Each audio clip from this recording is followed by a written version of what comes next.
Okay. We have had a meeting of Azimio summit, attended with all members, and we have reviewed issues that are affecting the country at the moment, particularly the issue of the budget.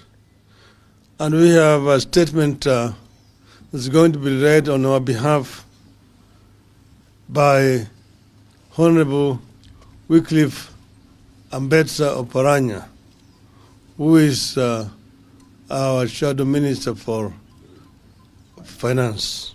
Thank you. Asante, Baba. Ladies and gentlemen, welcome to today's press conference of the Azimio Summit. We have had a meeting of Azimio Summit and the technical team regarding the inaugural budget estimates, including its so-called amendments that Kenya Kwanza moves for second reading in the National Assembly tomorrow. After going through the document, our position remains that the budget proposal remains flawed beyond redemption. As we said earlier, no amount of amendments can redeem this bill. There are things that are deeply passionate and unrelenting about. We believe Kenyans have been hurt for a prolonged period of time. The budget proposal prolongs and worsens the suffering of the people. As a party, we believe Kenyans will thrive when we cut, not when we increase taxes. We believe the country will thrive when we moderate our expenditure. This bill remains expenditures and proposes to spend what we don't have.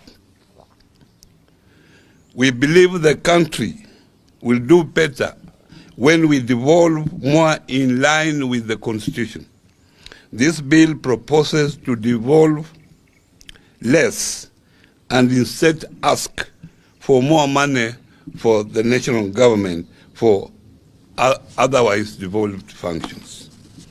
We believe our country will function better when we strengthen the middle class.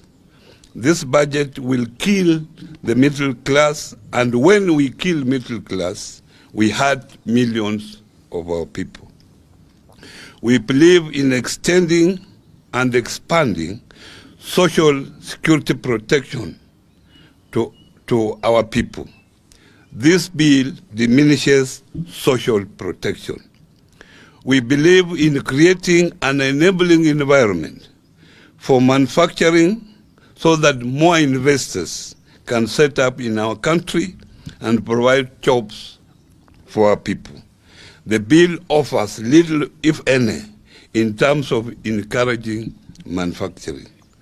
We believe in empowering the private sector and enabling it to be the driver of growth in our country. The bill frustrates the private sector with taxes. We are passionate about extending a helping hand to women, and particularly to single mothers and the youth. This bill takes away from our women and our youth. We are passionate about access to quality education and ensuring no single child is left behind. This bill will diminish those opportunities. In the nutshell, we believe that this country needs and deserves a people's budget. We repeat, we believe in a people's budget. We believe in the rights-based budget. The budget is coming. Kenyans will have the people's budget. We believe in a country that lives within its means so that we are not held hostages by countries that lend us money. Borrowing to spend is not a wise idea. What we have here is not a people's budget. What we have here is a leader's budget. Finally, we believe in a budget that is sold to Kenyans as one indivisible country and people. Because Kenya Kwanza realizes the entire piece is punitive. It is dividing, stigmatizing, and threatening our people. It is trying to isolate central Kenya so that the region does not engage fully in debating this bill. They are dividing our youth into mungiki, drunkards, and drug addicts so as to stop them from participating in any opposition to this budget. Our members of parliament are mobilized, whipped, and aligned. They will reject this anti-people bill. We now appeal to you, the Kenya Kwanza MPs. We know that in your hearts of hearts, you know the budget is wrong. We urge you to join your Azimio counterparts and stand with the people. We ask Mama Mboga, watu wa mjengo, watu wa mkokoteni, watu wa bodaboda, the teachers, the nurses, the doctors, the hawkers, among others, to ask themselves, does this budget serve your welfare? Will this budget leave you better than you are? You are currently, or that you are as Kenya Kwanza was campaigning in 2022. If the answer is no, tell your MP to vote against this bill. Otherwise, we appeal to Kenyans to be on standby and the lookout. In the event they run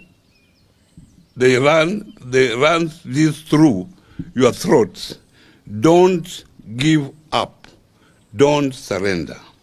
Join us in the next course of action that we will communicate soon. We shall emerge stronger. We shall overcome. Thank you. Any question? None. Asante. Kwa Kiswahili tu, Mheshimiwa Oparanya, tayari umesema kwamba you've said that another budget will be read soon, and we want to know under what circumstance or what structure is Azimio or is another budget may be read. You wanted me to say in Kiswahili? Yes. Vile unajua sisi kama Azimio tulikuwa na our own manifesto. Tulikuwa na manifesto yetu. Na katika hiyo manifesto tulikuwa tutafanyia wananchi mambo fulani. Kwa hivyo ile bajeti ambayo sisi tunafikiria ambayo itasaidia wananchi wa Kenya na ile bajeti ambayo inalingana na ile manifesto ambayo tulikuwa tunaambia wananchi tutawafanyia hayo mambo tukiwa kwenye serikali ya Azimio.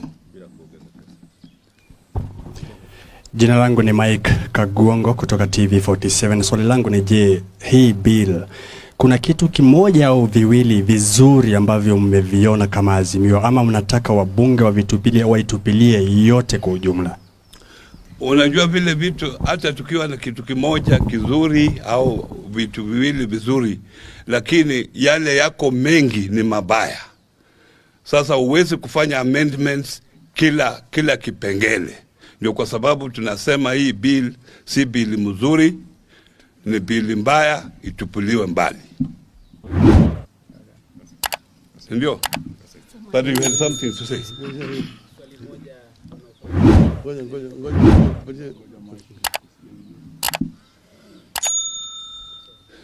My name is Gatete Njoroge from Citizen TV. My first question is, if any Azimio MP goes against your directive, what course of action will you take, and when is soon? If the bill is passed today, when your supporters expected to get the way forward? Thank you, sir.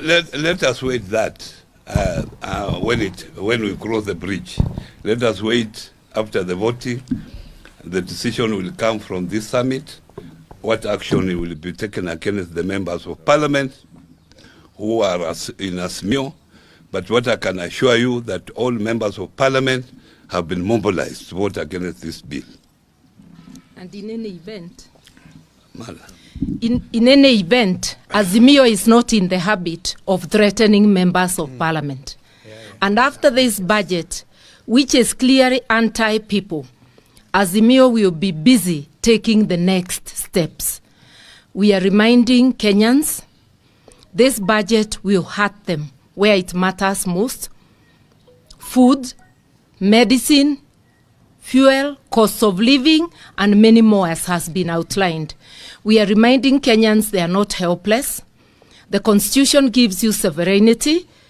Let us wait, and if the voices of the people are not heard, people must exercise their sovereignty. As a person from Mount Kenya, I have a message to William Ruto. Following his utterances, calling our youth Mungiki yesterday, I want to remind him that these are the same youth he requested for votes from, calling them hustlers. I want to remind him these are the same youths he instructed his lieutenants to use a section of unemployed youth from Mount Kenya for criminal activities, raiding the farm of the Kenyatta family, also causing mayhem in Kibera and other places during the demonstrations. Azimio has not used our youth from Mount Kenya or from any other place for criminal activities. Stop profiling youth from Mount Kenya. This is meant to curtail any political activity in Mount Kenya. It is meant to cow us as leaders from Mount Kenya and maybe make us afraid of mobilizing. We want to tell you that constitution you opposed is the constitution of Kenya today. We will exercise our rights. We will go to Mount Kenya to discuss the budget like we will go to all other places in Kenya. You will not curtail our rights. And do not tell people of Mount Kenya or any Azimio principle like Wajakoya that he cannot visit Mount Kenya. Mount Kenya is Kenya. We are going to visit every part of this country, and you will not start zoning off places. That is the message, but Kenyans not to forget, our fate is in our hands. Let us join together and fight this killer budget. Asante sana. Sisi kutoka Mount Kenya tuna huzuni kidogo.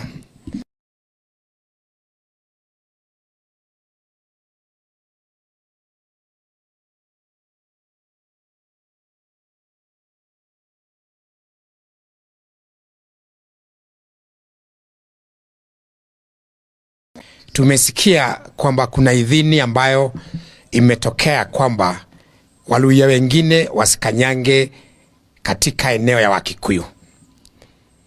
Hiyo ilitolewa jana ama juzi, na wakaanza na rafiki yetu Wajakoya. Ikasemekana kwamba ni hatia Wajakoya kuja katika eneo ya Mount Kenya. Na hiyo inatoka kutoka afisi ile kuu ama inajiita kuu ambayo inastahili kuwa inalida uhuru wa kutembea. Mimi ningependa kusema ya kwamba Waluhya ni ndugu zetu kama Wakikuyu, Wakaleji ni ndugu zetu, Wamasai, Wajaluo na kila kabila katika Kenya hii wana sehemu katika eneo ya Mount Kenya, kwa sababu sisi hufanya biashara na wao, sisi huona na wao, na sisi tunajiona kama Wakenya. Kwa hivyo kama kiongozi kutoka Mount Kenya, ningependa kuwaalifu ndugu zetu kutoka jamii zote karibu 40 na kitu kwamba huo sio msimamo wa watu wa Mount Kenya. Tunamwalika nyote, Wajakoya akuje, Atwoli akuje, Oparanya akuje, Mudavadi akuje, na wale kutoka jamii zingine wakuje. Na mimi ndiye nitakuwa kwanza kuhost Wajakoya katika Mlima Kenya. Wajakoya tengeneza siku, mkuje na baba na Wabaluya wote mkuje tucheze isukuti Mount Kenya. Hiyo nyingine ni mambo ya youth wetu. Kenya kuna makabila zaidi ya 45. Sijasikia kiongozi yeyote akiongea kuhusu vijana wa Wamasai, vijana wa Wakalejin, vijana wa Turkana ama vijana kutoka jamii nyingine yote. Sijui hii taifa inauliza vijana wa Kikuyu nini. Kama kuna wezi, kila community ina mwizi mmoja. Lakini hapa wamelade hapa, serikali imekuja Central Kenya kuongea kuhusu vijana wetu. Watu waende wakaongee kuhusu vijana wao. Na hatuwezi kubali kama jamii vijana wetu wawekwe uoga, ili wakiwa wazee na wakina mama wawe ni wazee na akina mama ambao hawana msimamo. Sisi kama viongozi kutoka Central na tumeungana na viongozi kutoka eneo zingine zote, tutalida vijana wetu ili wasibadikwe majina na viongozi. Na nataka kurudia vile ambavyo tulisema, tutachukua hata hatua ya kwenda kwa UN ili tuulize why are our youth being profiled. Na mimi ningependa mawakili wetu waanze kutayarisha, na nimewaambia kabla waguze kijana mwingine mmoja, ile damu ambayo ilitoka wakati wameuliwa vijana wetu, hiyo kwanza walipe kabla ya wafikirie jama ya kuwa vijana kutoka Central Kenya wakiwaita Mungiki. Sisi tutaenda UN, vijana wetu hawatawekwa baridi na kiongozi yeyote katika Jamhuri ya Kenya. Ni kusema tu mkubuke wakati wa ICC. The witnesses, the Kikuyu youth witnesses of what happened in Rift Valley. Waliitwa Mugeki na wakauawa. Wote. Na wale waliwaita Mugeki wakati huo, ndio wamewaita Mugeki wakati huu. Hiyo jama haitawezekana. Sahau.